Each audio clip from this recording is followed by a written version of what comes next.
All right, let's talk about privatization of businesses and government services. I know the title says the post office, but the post office made me think of this. Now, I don't think all government services should be privatized. Absolutely not. No way, shape, or form. However, there are some that I have to wonder, what are we doing? What are we doing? The government runs the post office. Yesterday, we were 5 shopping days away from Christmas, but that's 5 shopping days means through Saturday. I had 200 cards to mail out. But a lot of those cards will not be received on Saturday. A lot of businesses will be closed. So really, I only had 4 days to get the cards there. And trust me, I understand Christmas cards are supposed to be sent out 3 or 4 weeks before Christmas. I'm a procrastinator. I put it off. I had 200 cards in a bin. I went to the post office thinking that the last pickup from the box outside was 5:30. I got there only to realize it was 5 o'clock. The last pickup, that is. So I noticed about 15 people in the lobby. It's 20 minutes after 5. I said, oh, maybe they're staying open late because it's Christmas time and people have a lot of stuff to send. These were all address and stamps. So I went into the lobby only to find out that those 15 people were waiting in line at the stamp machine, the kiosk, the one that replaces actual human beings.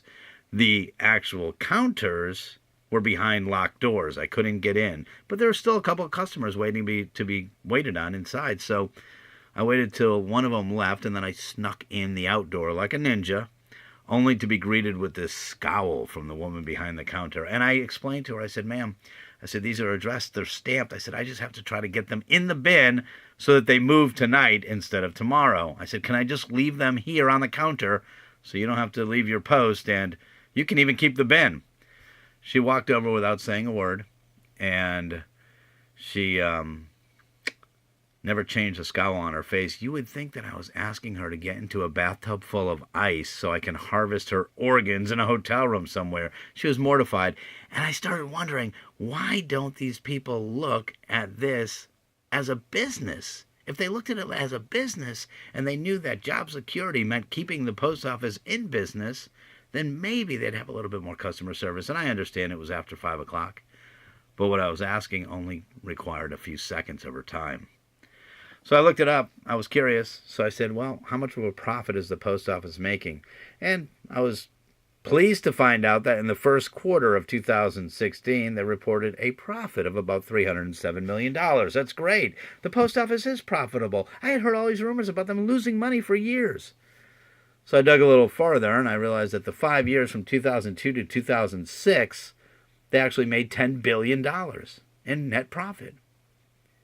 But then the wheels came off. From 2007 through 2015, the 9-year period, they lost a little over $41 billion.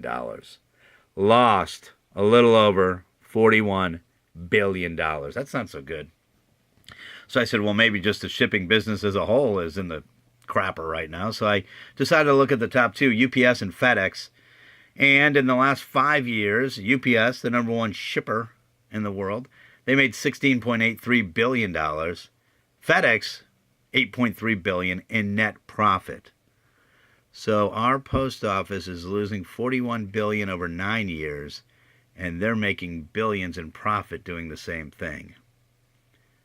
Maybe a little customer service would go a long way. That's just me speaking frankly. Have a Merry Christmas.